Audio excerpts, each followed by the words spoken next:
Convenient light meals, hot and cold beverages, or a quick snack on the go? What's your order for the day? We don't just say, we do. It's the Stain City way.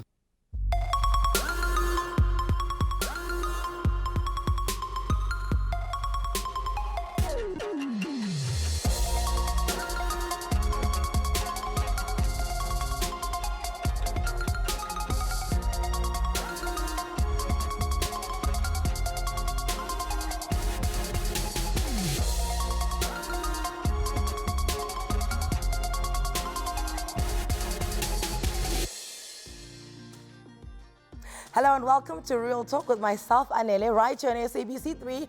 The stage is yours, ladies and gentlemen. Woo! Okay, I need to calm myself down. You today are gonna get the inside story to one of South Africa's most loved, most talented actors. He was part of the cast of the American Ninja franchise, was a lead on Avenger, played the role of Sergeant James Gregory in Mandela's Long Walk to Freedom, amongst other films. His theatre productions, which do not disappoint, include The Fire Raisers, Mojo, Cock and Bull Story, Death of a Colonialist, but that is simply not all. While many of you first fell in love with him when he played Mike O'Reilly in Isidingo, the role that has his fans from the length and breadth of Africa going crazy over him is the man we all love to hate, David Genaro on Rhythm City. He has won a SAFTA and an Anele Award, which are both testament of the 3 decades he has serenaded our screens and theater stages. And might I add that he did all of this without a single strand of hair on his head. He's here today to share all of that with us. Jamie Bartlett, how are you? Anele, it's so wonderful to be. I'm really well, and I'm really great. It's great to be, because my mum loves you so much, as do I. So it's great to be here. Hi, Lola. Oh, that's great. Oh, man, that is fantastic. So I was laughing as I was changing. Yeah. Because I kept on saying to my assistant, and he's helping me get dressed and he's getting me mic'd up. And you were outside and you were talking to my team and you're like, the chairs, what's wrong with the chairs? Tell me now, what's wrong with my chairs? What do they do? Do they make a slant? No, so what I've done is I propped up the chair with a little cushion. So that, because I'm learning now. Just so that I don't crush my diaphragm when I speak to you. So that, you know, you get that look. So I don't want that. I want to be able to interact and have control of my voice. Okay, so what should I do? Should I have them make me chairs that are higher? No, I think the chairs are perfect. It's just me, it's me obsessive. Because you're a professional and I want to learn from you, because I think you're absolutely amazing and you have not put a foot wrong. So when you say a cushion must go under my cushion, a cushion must go under my cushion. Do you know what I'm saying? Yeah. Are you aware that you're everyone's crush? No, I don't think so. No, thank you. You are though. I love people very, very much. It would be true to say. Then it makes sense that, you know, the energy comes back, you know, 1,000-fold, because if you love people very much, they obviously love you, and every role that you immerse yourself in, they're right there. You know, you're not like one of those tortured actors, right, that like, you know, that go home and they mull over everything, because it looks like it's quite natural for you to be this good. Oh, I don't know about this good, but I do believe in leading life on the front foot. So I think that if only Muhammad Ali could, sort of work from the ropes, and I think the important thing, like cricket, like acting, is be on the front foot. You're going to score on the front foot, as with conversation and receiving love and giving it. It's the parry, and often the parry works best when you work from the front foot. So when you say stuff like, I am shy, complex, and confused, you know, how long have you known this about yourself? And how does somebody who's shy, complex, and confused end up being the center of attention? Well, are we all not? Anele, I think we are all complex. We are not just a dull thud of green. We are many shades of it. As when you paint characters, you don't paint in solid colors. You paint in shades of color. Shades of gray, darling. 50. So maybe I'm just reflecting that it's never just a simple, you always want to put strawberries with pepper and with sugar, so you get those 3 things working together. So that there's a proper balance in everything. Well, it just reflects the complexity of everything. It's never just one thing. It is many. So what you're trying to say is that's why you are able to play a bad guy that has hints of good in him. Is that you don't just be like, I am bad, I am David Genaro. You know, you come in a very seductive way, yet you are portraying a bad character. Yeah, you know, what you're always doing is you're always trying to look for the Achilles heel of a character. So, you know, the character can never just be one thing. You're always trying to look for his Achilles heel or her Achilles heel. And in so doing, make the character more complex. So what I'm doing is, you know, the devil, if he were to appear on screen, would never be obvious. It would be far, far too easy. So, do you remember that wonderful film that Charlize Theron starred in, where it was Devil's Advocate. Yeah, did you see the way he portrayed and painted that character? Yes. Wow. Alluring. Alluring, very, very sexy, very, very compelling, extraordinarily rich, magic, with a smile as he just sort of shot the toothpaste all over the screen all the time. Okay, so this looking for, you know, the Achilles heel of a character. Yeah. Would you say it's something you learned as a kid, where you were always looking for the bright side of situations? Is that how you were raised? I did look through I was very, very affected by, my dad was a disabled man. I grew up with a disabled parent.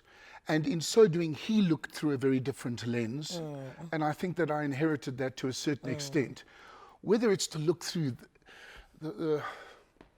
you know, always trying to find the positive thing, I'm not so sure. But I do like to think I look through. And quite often it's quite nice to say to an actor, what you're doing is very special, but I think it might be more interesting if you just took it there, there's the shot. I think that's more sexy. I think that gives it an edge. But then why do you not want to direct if you can do things like that? Am I like paining you with like all these? No, you just asked.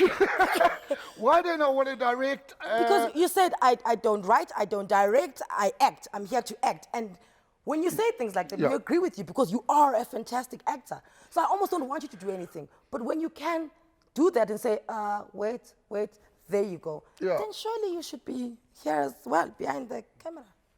No, maybe you're right, and I need to entertain a little bit more. But as long as I'm incredibly enthusiastic here. I can't wait to get out of work and go and do my work. And my work often involves some kind of parry or conversation in teach, in connect, in the confluence of those ideas. Okay. So as long as I'm enthused by that, I'll carry on. But you're right, maybe I need to look at that. Yeah, I'm just saying. You're putting it out there. Going back, you said your dad had a disability. What disability was it? So my dad, as a young man in his, literally in his 20s in the UK, he met head on a bike with a truck, and it rendered him disabled.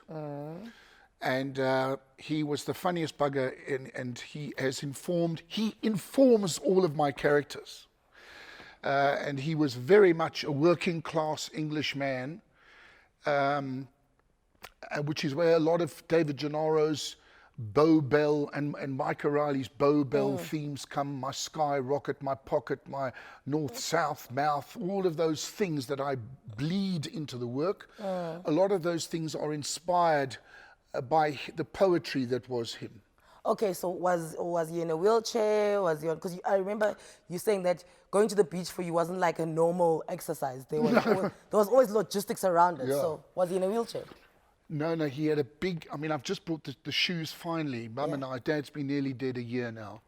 So sorry about that. I've just brought up on the plane Dad's big, gammy, built-up shoe. Okay. And I went to Barbu's in Lower Main Road, Wynberg, and who built all of those shoes over many, many years.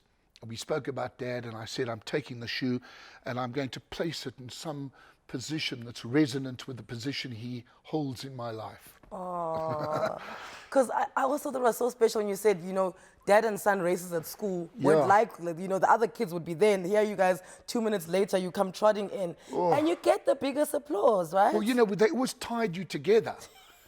So even as a young, unthinking boy would want to run ahead, buddy, they got you tied there with a bit of rope. They're like, hi, sorry, Jamie, you're not going anywhere, totally. Love. You're not going anywhere. Totally. It's just such an incredible thing that I learned so early was this beautiful dad. We always came last in the father and son race. I wish we had a mic on the stuff he was saying as you guys made the finish line. Okay, listen, do stay tuned. Obviously, you want to. We are going to chat to Jamie, and if you want to join in on the conversation, I'm pretty sure you're dying to. Your tweets and your 20-second WhatsApp voice notes are welcome. Details are on the screen. We will be right back.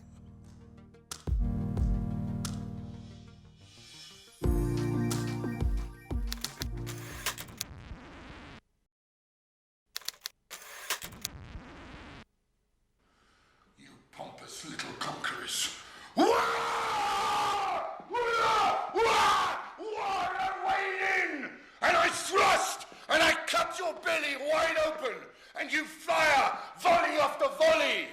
And I keep coming at you in waves, wave after wave. I'm leading my men. I'm in front. I'm no match for you with my assegai, but I'm hit in the head, in the chest, in the stomach, and I fall, bleeding, but I do not expire. For my blood, it seeps into the earth, into the Mother Earth, the mother, the blood of all of my people. For we Xhosa are one people, one body, one blood, not like you, scattered all over the world, little England's here and there, Australia, Canada, New Zealand, home bloody Kong, fractured, homeless, bloodless, of no consequence. Woo! Okay. Ladies and gentlemen, that was our guest, Jamie Bartlett, performing Death of a Colonialist, which is one of his many theatre productions that he has done. The wonderful thing here is, whilst we were watching that, you were reciting the words to yourself. I got quite emotional watching that. Wow. Do the words ever leave you, or they're like forever ingrained? So if you had to do this play tomorrow, you know, how much revision would you have to do? Very little. Oh. You know, I performed this play, I opened it at Grahamstown, I performed it in Germany, Grahamstown, Market Theatre 2 years in a row, and the Baxter. So it's very, very much part of my muscle memory, and my cellular makeup is so invested in this character. So tell me about how you say, as an actor, and this is for you, you're not speaking on behalf of other people. Yes. As an actor, when you're in a role, you're almost watching yourself. So you are a puppeteer of yourself, like a master puppeteer, like you're very aware of what it is that you're doing.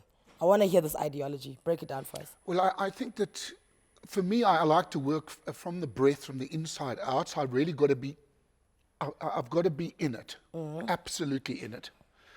And at the same time, you also want the control so that you can physically phrase something, you know, like you want to have the control that you can take a very, very long time to get out of the chair.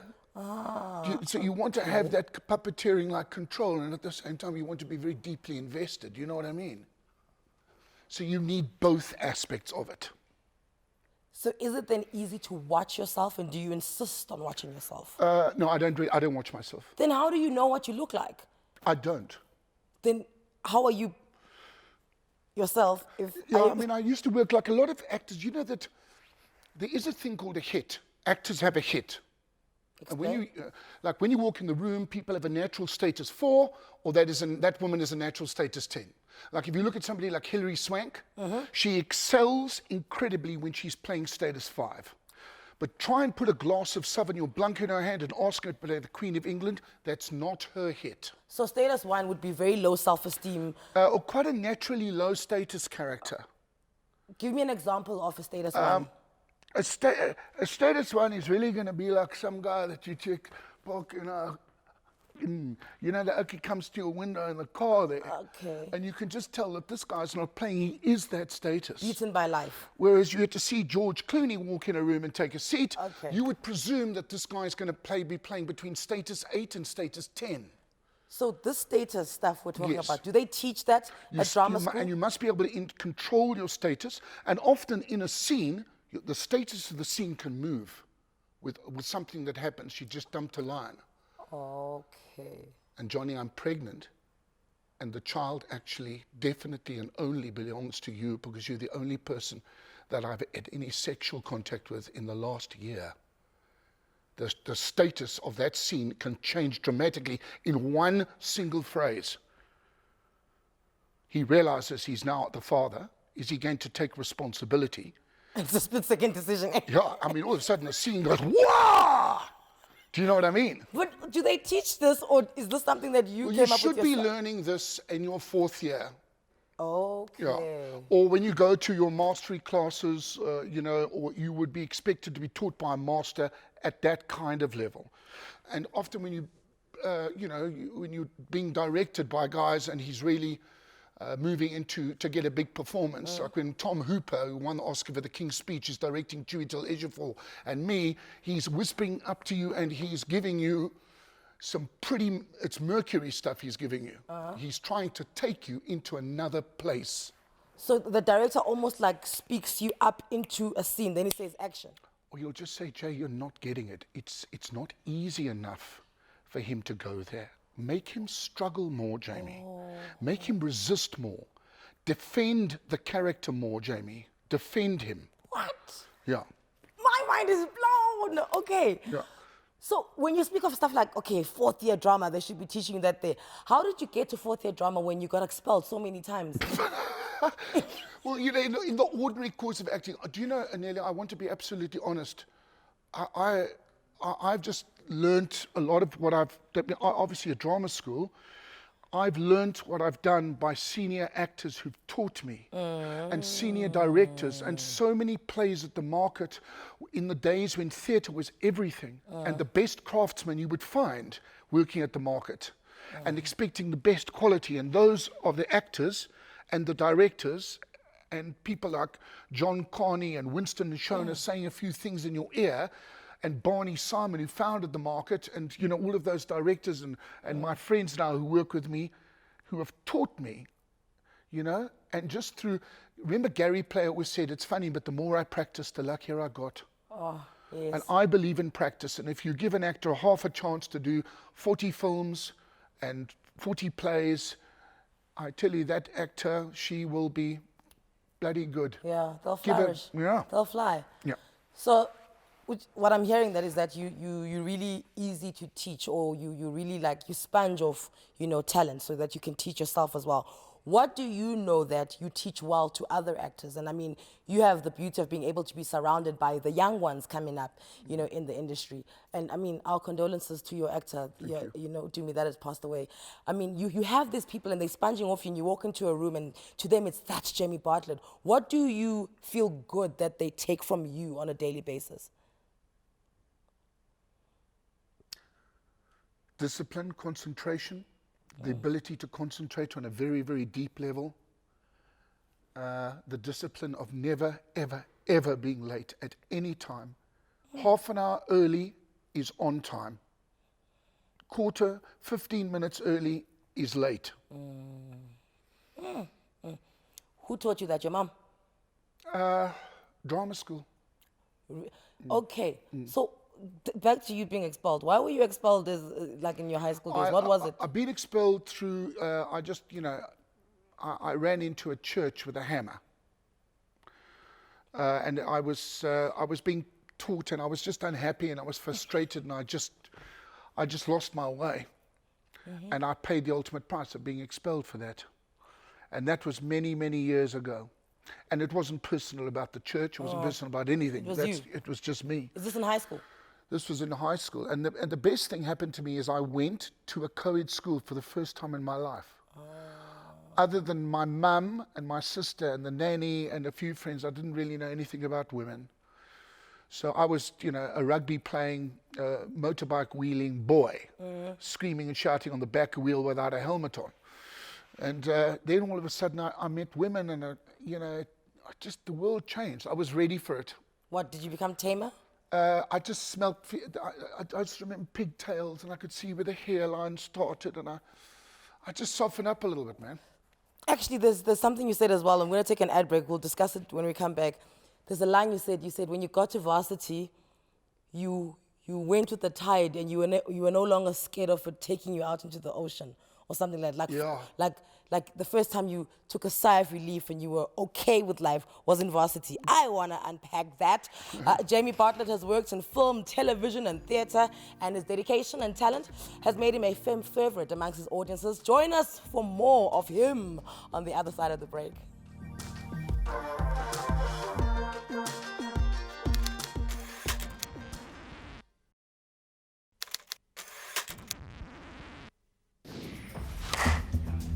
What were you doing in my office, girl? I was waiting for you. I wasn't completely dressed when Nikki came in. Is that right? The first thing I saw was the tea set, and Do you know what you are? Do you know what you are? You're a filthy, dirty, flipping liar, and you're just my type. Right here, right now. Is this lies or truth? What a glorious day, Knick-Knack. okay, don't start with that knick-knack. Hey, come on, say it. Knick-Knack, paddywhack, give a dog a bone, give a dog a... Where were you, David? We had a meeting. I called you 10 times, David. I'm gonna have to call Andiswa to find out where you were. Yeah, well, you know what? I was contemplating a sunrise high. Knick-knack, paddywhack, give a dog a bone. You silly, you know that. You silly. And actually, on that note, there's a voice note that is questioning what I was going to ask after your knick-knack, paddywhack, give a dog a bone. Let's hear it. Hello, Anele. It's Vusi from Ulundi. I got a question for Jamie Bartlett. I just want to know, I usually hear him speaking a strange type of English. I just want to know whether does he coin those terms or he get those terms from the scripts. Everybody wants to know. Did they write the knick-knack? No, they don't. Oh. No, so we know the character's name was Nikki. Yeah. So I just think that it's much more fun to bounce it knick-knack. Then I got knick-knack, paddywhack, which is on the body. And then I thought knick-knack, paddywhack, give a dog a bone. Okay, the gentleman from Ulundi has been answered. Yeah. So you venture off a lot from the school. You know what the character, you know Yes. the message the character must deliver, but then you deliver it in your own words. I do look, a lot of the writers now actually know the phrases that I want to use, so they've actually watched and learned. I want to work a lot with rhythm and meter. So it knick-knack, paddywhack, give a dog... Twitter is going mad. Hashtag real talk with Anele. Anele, you just caused my temperature to rise by having my man crush every day in studio. I told you, you people's crush. Somebody's like, Daddy D. Daddy D, apparently Lirato refers to you as that. Yes. Is my crush Unyani Sile, which saying it's the truth. I grew up watching him. He is one of the people I look up to in this industry. What a surprise, Jamie Bartlett on the show. So humble and yet so talented and gifted. This person makes everyone feel special. Oh, wow, thank you. Because I think we are little miracles, each and every one of us. So it's easy to recognize that. So back to this line that I wanted Yes. to go in with you. You said when you got to varsity, it's almost like everything just fit for you. The cogs came into place. And the actual phrase you said was the tide. It was the first time in my life I felt that the tide would drag me out, but I would not drown because of it. So was varsity that for you? Like, I just felt that, like the teachers that I had at drama school, it's like you're floating out at sea, just beyond the breakers. And it was just like, Jay, you can let the lilo go. It's going to be okay. Just let the lilo go, Jay. Just surrender to it. It's going to be okay. The surrender of like huge emotions that I wasn't used to kind of scratching into. The surrender into the first loves of my life.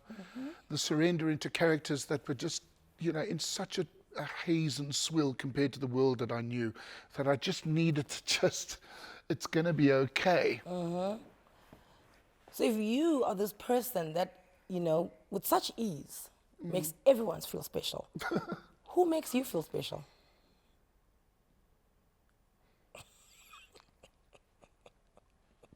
Just look at the way you're sitting there and you're giggling. I can see your diaphragm moving up and down.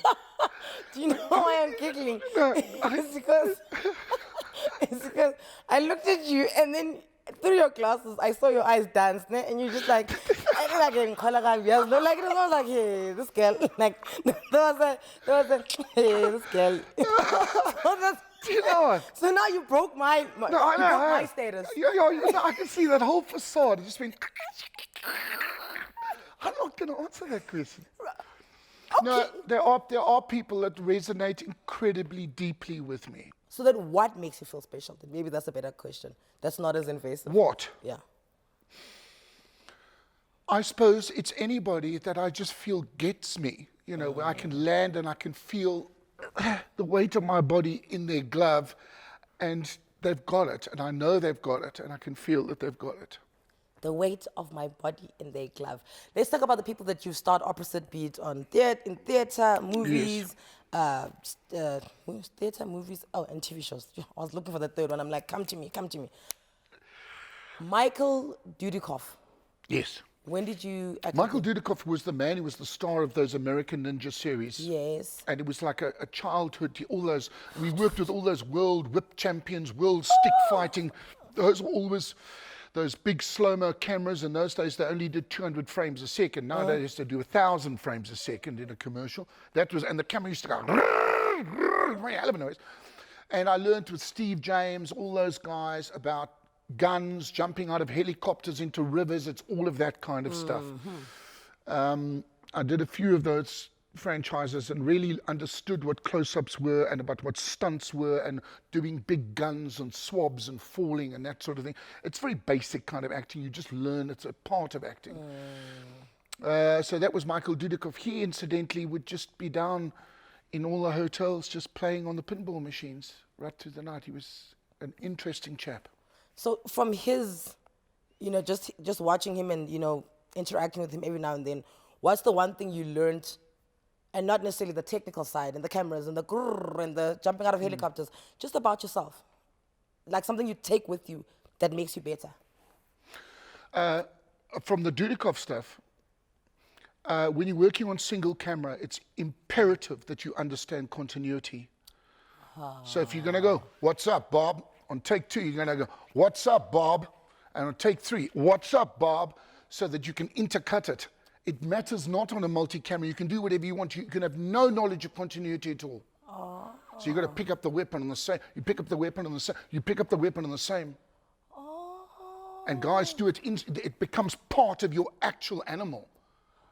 You just don't make silly mistakes or continuity errors. So does he say it to you? Do you watch him doing it all the time? You watch, and the person tells you how, of the gravest import, how an actor who's on top of it, you can see straight away because they've got the continuity absolutely exactly every time. When you watch those big guys, they just don't make errors. Ooh, like you. No. You acted with Hilary Swank right before she did $1 Million Baby. Yeah. Right? What do you take away from her? I mean, she's got 2 Oscars, so. Yeah, she's the only woman in life ever to have won 2 Oscars in her living life under the age of 28. So. Girl Interrupted and. No, it was Boys Don't Cry. Boys Don't Cry. Sorry, Boys Don't Cry. I mean, she is, and when I say to you, she plays, when she gets that right, you give her the right part, she was incredible in that you could see the humanity in her. She was a woman who traveled around in America with her mum, sometimes having to move from place to place. And she'd seen it, done it, and been there. And she brought that onto the screen and into her world, which made us resonate, recognize how truthful and honest she is. She's quite something. I spent many, many hundreds of hours with her alone and at church in Graafrenet and on tours to New Bethesda. Graafrenet. I love Graafrenet. That's where it was set, because it was an apartheid town where you could very clearly see the division twixt races from the air and so on. So they wanted that town to serve in that movie, the text of what was required. So that was the location chosen. Okay, and what do you learn from her? I just learned the way she just acts with such incredible honesty. It's just, she doesn't put on, she works from the inside out. And I acted with the best actor I think I've ever acted opposite, and that was Chiwetel Ejiofor.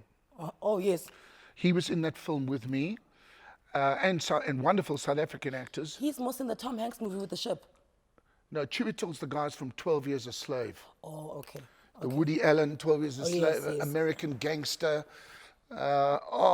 He's just the most incredible man. And he brings it. He's very classically trained, unlike Hillary. He comes from the National Theatre. He's from that background, real Shakespearean actor. But I just think a man who's, look, he's up there already. He's an outstanding actor. But working with him, those levels of concentration were unbelievable. Okay, on the way, we're going to take a break. I want to know what you picked up from Idris Elba, because you spent like 14 days with him whilst you guys were filming Nelson Mandela, A Long Walk to Freedom. So we know him as well as the conniving David Genaro, but did you know that he loves traveling and he's got a perfume coming up? Okay, he's the father of a 20-year-old nicknamed Winter. I want to know why that is. You'll get the full story after the break.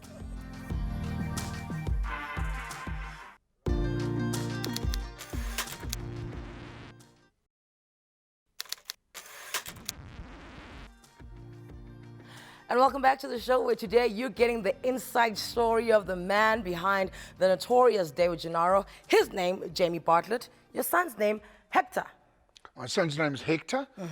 Hector Bartlett. Hector Bartlett, currently studying at Edinburgh. He's studying at Edinburgh University.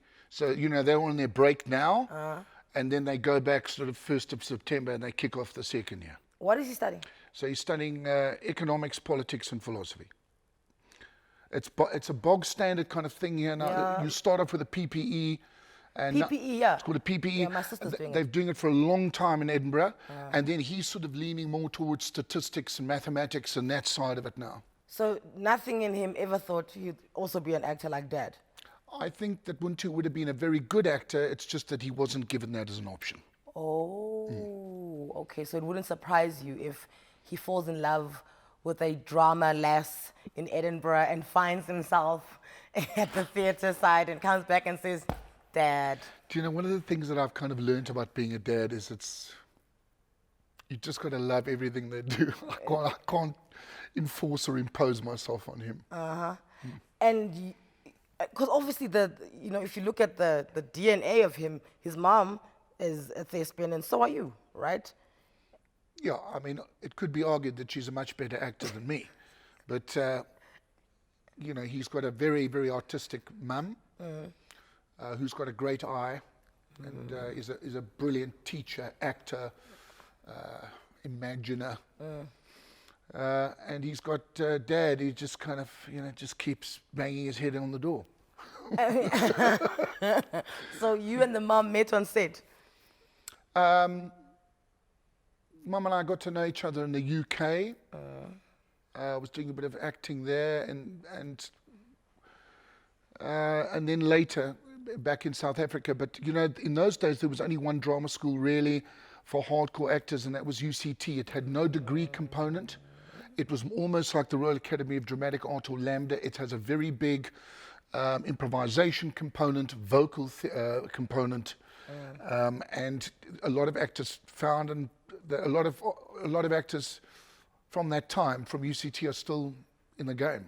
And you guys, you know, you acted together in over 20 productions, right? We did a lot of work together. I don't know how many, but we did difficult work together. Very, very difficult and very challenging. Love, nudity. You know, and Camilla is just quite brilliant. I can't speak high enough about her talent. Do you find that when you guys are talking on the phone or to each other, you find yourself speaking to each other in lines from plays that you've done? No, but we have a hell of a lot of laughs about work and actors and things that we did together. And we've got many, many shared things. I suppose that's what it's like, is Camilla's been a witness, not only to our child growing up, but to the sharing of so many times where, you know, experiences that were uneasy, or you were really, you know, playing beyond your grasp. Reaching beyond your grasp is maybe a better way of putting it. No, no one's gonna argue with your English, Jamie. No one. Even if you get it wrong, we'll just be like, from here onwards, that is how we will say it in the English language. Okay, send out the memo. Speaking of strong, a strong female actress, there's a voice note asking you, a pertinent question. Pertinent question. Hi, Anele. My name is Zelenda. Hi, Jamie. Hello.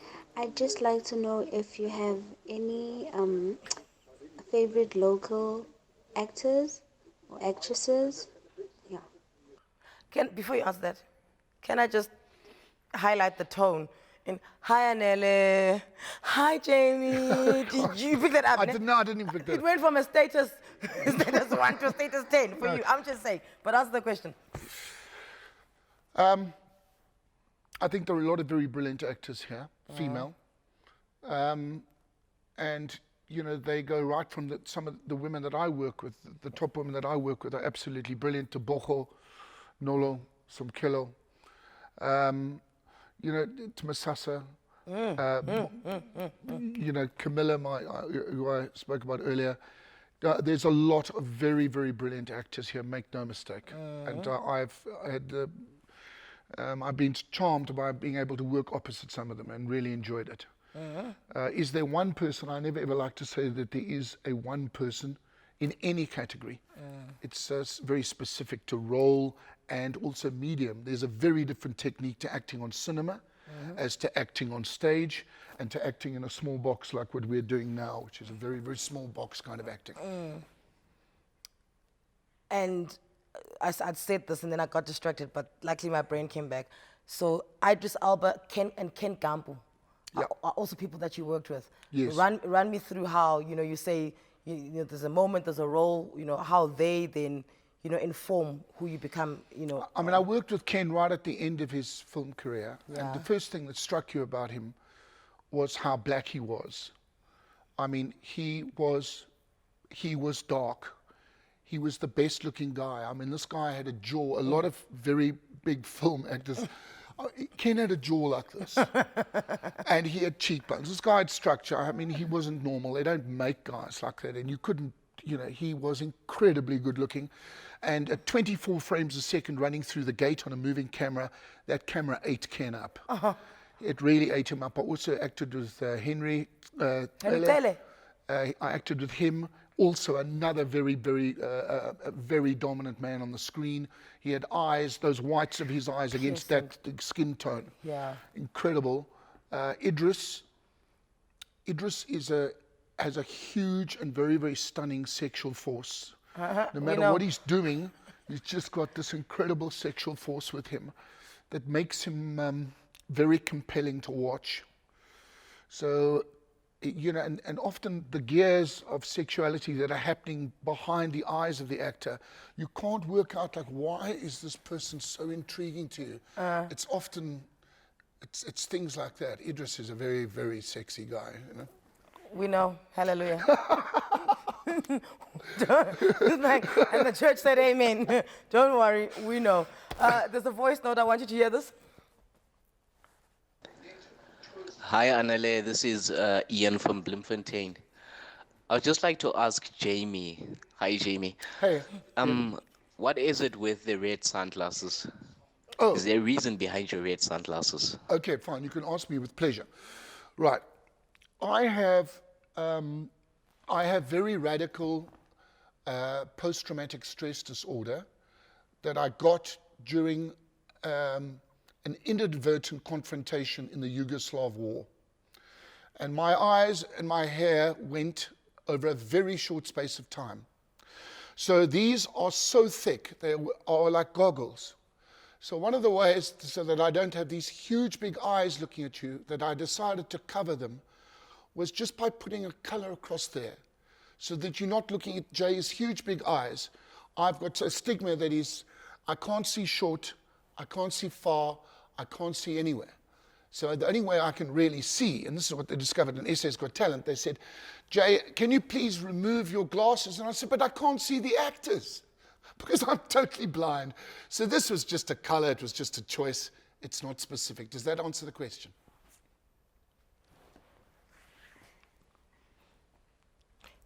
The bit about the Yugoslavian war Okay. is a lie. No, it's a genuine fact. So I was acting on stage in the UK with a lady called Lady Jemima York. She used to come and fill my coal bunker. And she said to me, Jamie, I want you to meet my cousins and family, which I did. And one of them was William Sterling, whose father, David Sterling, founded the SAS, the Special Air Service, the regiment. And we decided to take food and much needed saline solutions and other things to Bosnian women and children because the Brits weren't taking on any refugees at that time. So you took the So it was them. our way of going into them. Okay. And it was during the course of that I ran into just war. So, there's a... It's easy to laugh about now, but it always never, it's just... There's nothing pretty about a war. No, you don't come back. Okay, and on that note, we will be right back. Please keep the tweets and the voice notes coming. Stop calling the WhatsApp line, guys. He's not going to pick up the phone and be like, hey, Jamie speaking. I don't know why you're calling it. Send your voice note and then he'll hear it. We'll be back after the break. Inside.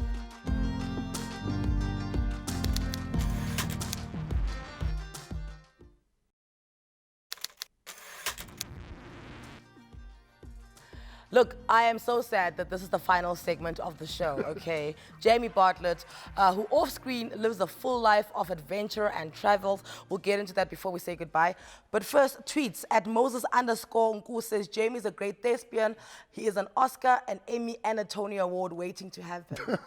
Wow, you better receive that. Gee whiz, that's for every actor out there going for it. Oh man, nicely done. Someone say, Luva_Lotus, Jamie is just as lively and animated in real life as he is in his roles. I love that. He's such fun to watch on TV. If you're walking in the mall and someone says, David Genaro, do you turn around? Because do you accept that that's your other name? Yes, I do. Okay. It's very, very difficult to walk in a mall.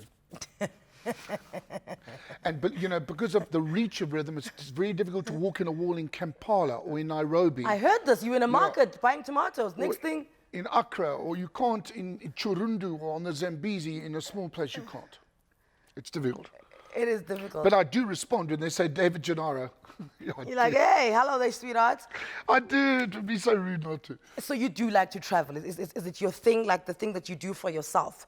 Because when you act, yes, it's for you and it's for your craft, but ultimately we are the receivers of that. For yourself, what do you do for yourself? Now, so on Thursday, I'm going to do a 10,000-kilometer trip through the Caprivi Bots, right up the whole of Namibia, Angola, and down. And so, I like to do that. So it's 21 days on the hoof. Sheepers, and that's for you. That's for me. And the perfume, that's for us. The perfume is for you, and it has this label on it, J. What's it called? It's called J. Are you going to do those cheesy perfume ads? J. I know that you're the second person who's asking. You're like, what's the measure of a man? J. By David Genaro. J. Huh?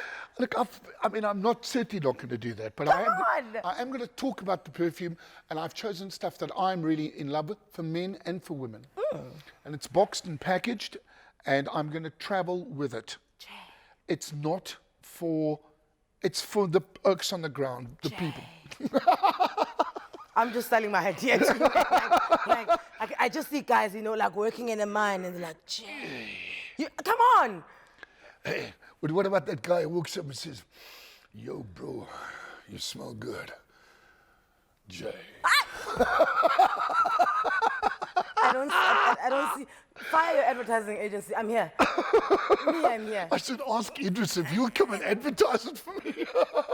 Idris with all those muscles underground, sweaty with a mining helmet on. Ooh, Jay. I'm there for, when you said Idris, I just realized I'd work for free. Of course you would. Don't pay me. One last voice note before we say goodbye. Jay, this is Tulu. Jay. I'd like to applaud you with everything that you've accomplished, and I'd like to thank you for being such a blessing in my life and everything you've done for me. I just wish, especially in your interviews, you could talk about more of the charitable work that you do at times, because I know when you came to Kagiso, you touched many, many lives. Love you, Jay. Love you, Solu. As you know, because you're very much in the headlights, that also comes with a huge responsibility as a person. And I try to meet some of those demands with an open heart and quite a lot of time. So you're not gonna touch on the things that you're currently working on now, or is it your thing? Do you know, I work on quite a lot of things, and some of them are very, very close to me. Utsula is talking about something in Kagiso with, I was just looking at some talent in Kagiso, and it's happening very, very soon again. But I'm unfortunately going to be in Namibia. Suli does also brilliant work in the communities. You know, it's people like her that actually make the world go round. We know that there's so many people backstage, anonymous people. I suppose you have to have a very open heart, like you do, to even be a judge on something like SA's Got Talent, right? Because, you know, when you're on a stage like that, yes, you're a household name and you know, but the show's not about you. It's not about you. It's not about you. And you have to be able to release that power. Yeah. Yeah. And, you know, some of the guys out there and the girls and the people that are coming, I mean, they are in the light. They've never hit light like that. It's the biggest moment of their lives. Sometimes they're thudding into the furniture just because they're not used to how bright it is. Yeah. And they're making, you know, oft is the case that they are really making it their biggest proposal. And you've got to accept the size and the specialness of that moment. All right, and in closing, because I can see you're an evolved spiritual person, you understand that change is everything. Yes. And you must just accept it. But in understanding that and in knowing that, what do you know about you that will always be a constant? Well, the thing I know about myself that will always be a constant, Jamie. The thing I know about myself that will always be a constant is that I'm always just about 5 seconds away from bursting into tears in front of the telly, seeing somebody in a shopping center, driving to work in the darkness as I do every morning. That we are fragile, that I'm fragile, and it's fragile out here. Be careful. It's fragile out here. Be careful. You actually... This is why you're my crush. This is why you're everybody's crush, because you are amazing. Thank you for you. Yeah. Thank you for your presence in everything that you do. Thanks, man. Thank you for your talent. And thank you for the upcoming perfume. I'm so excited about Listen, folks, that's all we have time for today. Thank you so much for all the tweets. Thank you so much for all the voice notes. Hashtag Real Talk with Anele. And thank you so much to Jamie Bartlett for sharing this hour with us. From myself and the rest of the crew, you have yourself an amazing evening. We'll be back tomorrow, 5 p.m. SABC 3. The stage is yours.